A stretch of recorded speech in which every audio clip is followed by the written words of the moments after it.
In today's video we're just going to talk about ISO on the Panasonic GH6. So ISO is essentially the sensitivity of the light hitting the sensor on the camera. A high ISO can introduce noise and grain into photos and video, so generally we like to be trying to keep that down as much as possible. There are people now that sort of say ISO doesn't really make any difference and you can just ignore that as a factor on the camera. And while that might be true in some full frame cameras, now you can push up the ISO so high and you'll really notice very little noise difference. But with the GH6, even though it's got this brand new sensor, the actual sensor size on it is still very small. You can kind of see on there if you've ever seen a full frame camera compared, or even an APS-C camera, the sensors they're quite wildly different. So the sensor is still very small, even though it's a new 25 megapixel sensor. It's still a big consideration. You have to be sure that you're that you're actually setting your ISO, or you're at least factoring that in when you're shooting. So you've got kind of options in there to set the ISO. So probably the best thing to do is just quickly have a look at sort of the basics of it. So if we're in the IA mode, so intelligent auto, you can see like the ISO button is just locked, so we can't do ISO on that. If we're in program mode, then we can, and also all of these sort of other semi-auto modes, so aperture priority, shutter priority, manual mode, and right through to the video mode. So it carries into both of the modes, and you can just press the ISO button on the top and you're going to get this menu up. It's going to be set by default to auto, and you've got the option to actually select the ISO. So you can see probably just about, sorry the screen's very bright, I can't change that because I've got the ISO set. It's selecting for us 400 there. So then if we roll over to 100, you can see that the exposure of the image has dropped quite dramatically.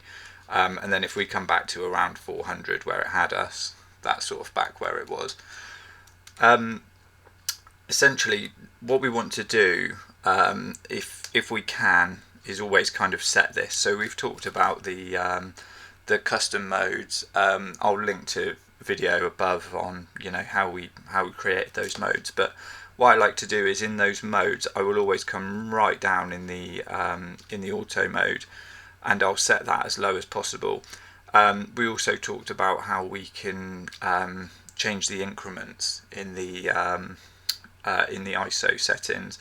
Again, I'll link to that. That's a really useful thing, to be able to jump into these sort of third increments between each one.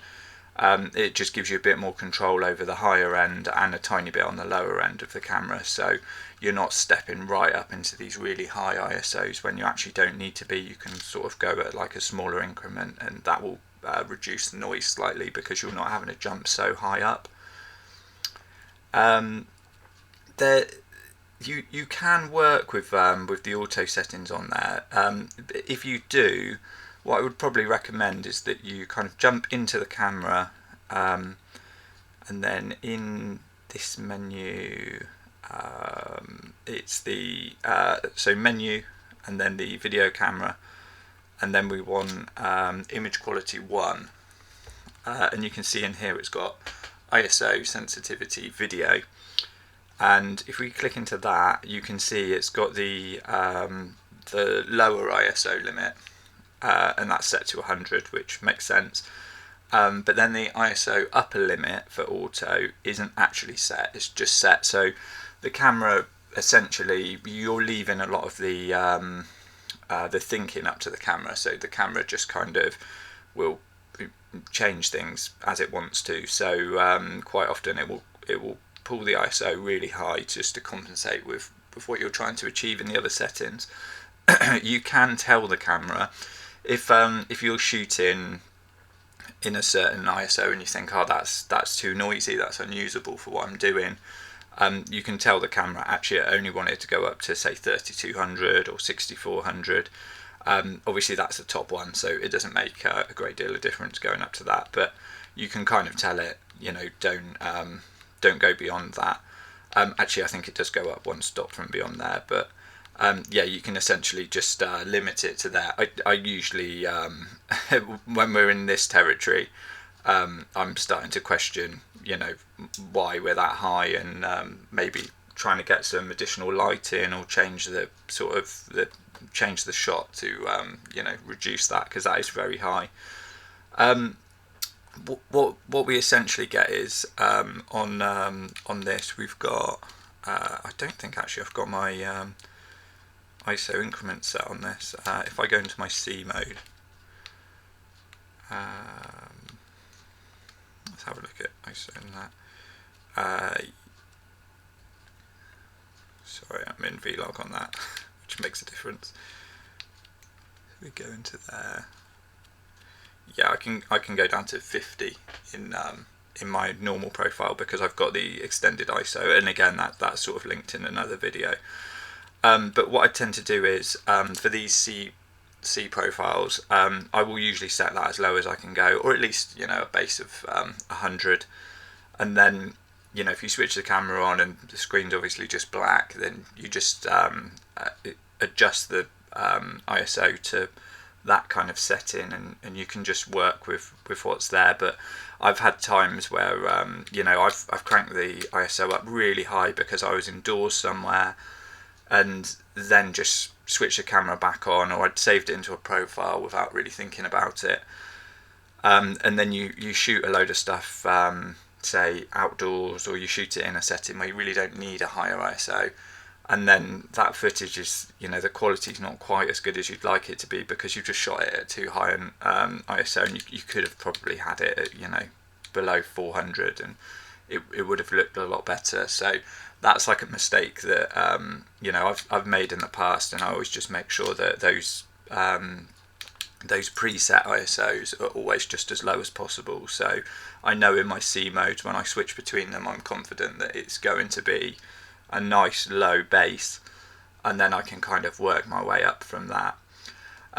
I mean, there are reasons why in some instances you might actually want to pull this up, because if we, for example, you can see at this, we're let's have a quick look where we are. So if we go down to we're f1.7 there, so that's as wide as this lens goes open, and we could probably, the exposure we could probably get away with around between 200 and 320 there.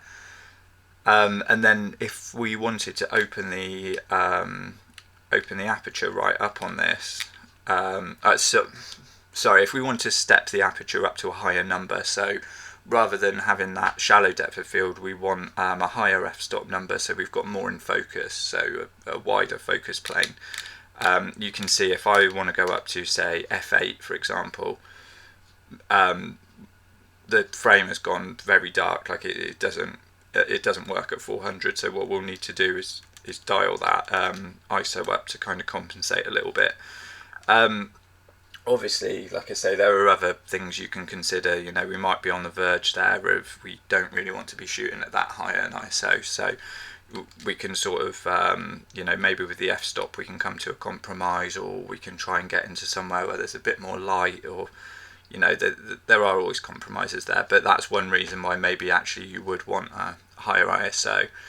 But, you know, in a lot of situations when we're outside, the actual, you know, as low as you can kind of go usually sort of suffices. So I've got my my cameras locked into a 180 shutter on this, so I'm always trying to work around that. So usually I will be tweaking the ISO and the f-stop to something that I'm sort of satisfied with, and I'll keep that shutter locked into that.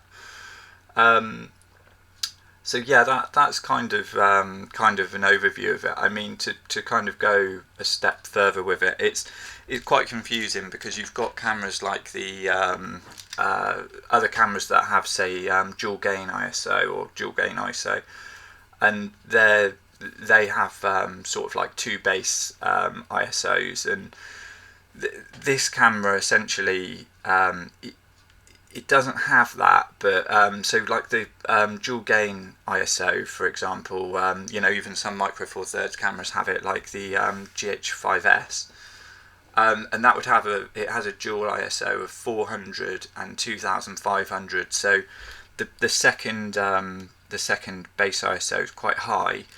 But what it's essentially doing, without going too much into it, it's like it splits the ISO into two circuits, and then before adding all of the gain to it,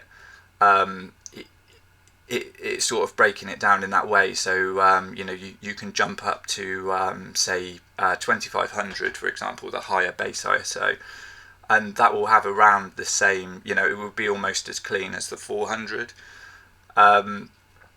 And that does kind of vary for different picture profiles. For example, Vlog will be higher, but it's just sort of a way where it allows you to sort of jump up into like those higher ISOs without sort of having to worry about the noise. And like I say, the GH6 doesn't have that, but what it does have is the way it works. The base ISO is 100 by standard in the normal profile. And that's 250 for Vlog, so we can have a quick look at that. So like I say, I've got my extended ISO on, but 100 is kind of standard in this. We're in the normal picture profile, or sorry, standard picture profile they call it. If we run across to this is just a quick menu. There's another video about how to do those if you're not sure what menu I'm in here. And then we jump into Vlog. You'll see if I jump into ISO now. I am still in, sorry, let me jump into there and then jump into Vlog. Yeah, so you'll see here our lowest ISO is 250 in Vlog, so it's slightly different, and you can see again if we'll switch back to standard just so you can kind of see. Now we can switch back down to 100 if we wanted to. Like I say, it's a bit different with the extended ISO on, but that's sort of where it's set to. So they're your two bases. That works for HLG as well. The hybrid lock gamma mode is 250 as well. And then essentially what it does now, if we come back in and we can have a look on if we just go into the camera, I think it's in image quality 1. Yeah, so camera, image quality 1, and then the fourth one down is our dynamic range boost. If we switch that on and we come back in, so we're still in our standard profile. If we come back onto ISO, you can see now our lowest ISO we can get is actually 800. So what it's doing is it's almost like the dual native ISO, but it's doing it in a kind of computational way. So essentially what it's doing, it's almost like shooting a HDR image, or shooting like a bracketed type image. So it's taking two readouts from the sensor and then it's combining the two. So you're getting essentially more dynamic range. So you'll get a little bit more kind of detail in the highlights and in the shadows. So if you're out in bright light, you'd probably have the camera right down to say 100 if you weren't in DR boost. But then even though we've said having the camera to a really low ISO is better because it reduces that noise, what they're offering here as a trade-off is that you come up to this higher ISO, and then they're offering more more detail in those highlights. So say where you've got the sky and it's just completely blown out, you might be able to pull back some detail into those shadows, sorry, not into the shadows, some detail back into the sky, so into the clouds, and anything that's really kind of washed out in there. And again, this works independently across the profile, so 800 there for the standard profile, but then if we come across to Vlog, you can see we've jumped right up to 2000, so we're quite high there, and then you can't switch down. 2000 is our absolute lowest in Vlog. So again, you're making the trade-off of going to a higher base ISO to give you, they say in Vlog you're essentially getting 2 extra stops of dynamic range, so that's pretty good. But it's just whether, you know, it's probably always worth doing tests with this. I mean, in bright light, you'll be able to stick just straight down at that 2000. If it's indoors, you'll have to probably be cranking that up even more. And it's really just a trade-off between if it's worth sacrificing a bit of noise in those shadows for the extra detail you get in the highlights.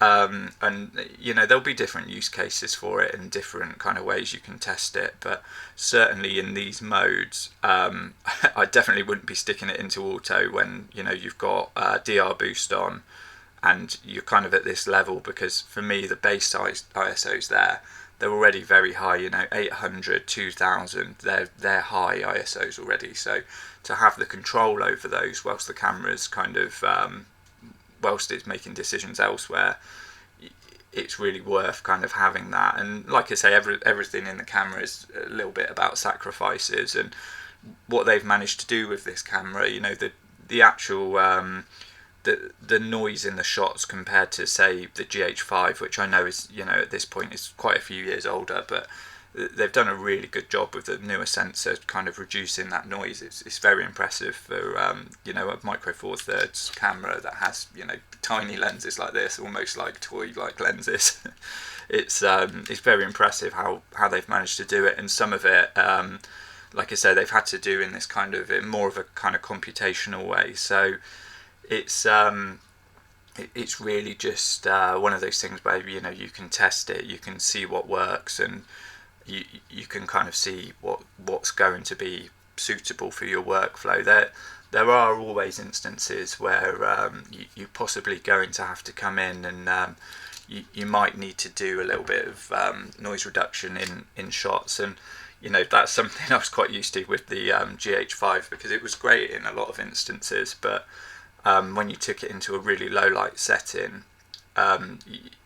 there were times when, you know, the shadows in the shots would be so noisy, and you just have to get it into something to do that. And there's some really good software out there to kind of tackle that. I'll put some links in the description to a few things, but one I'd always use in the past would be you know, Neat Video, and it sort of plugs straight into most editing suites, so it's just there as like a little extra plug-in, and some editing suites just have it there that you can do like a little bit of noise reduction anyway. So it's always something just to consider. And like I say, before you go out and do a day's shooting, just sort of going in there and switching DR boost on straight away and just thinking it's going to really you know, give you what you want. I think it's just a case of you've just got to test these settings and see if they offer you what you need, essentially. So sorry, that was really overly long, but hopefully that's been helpful. If it has, give the video a like, and if you want more GH6 content, then please subscribe to the channel.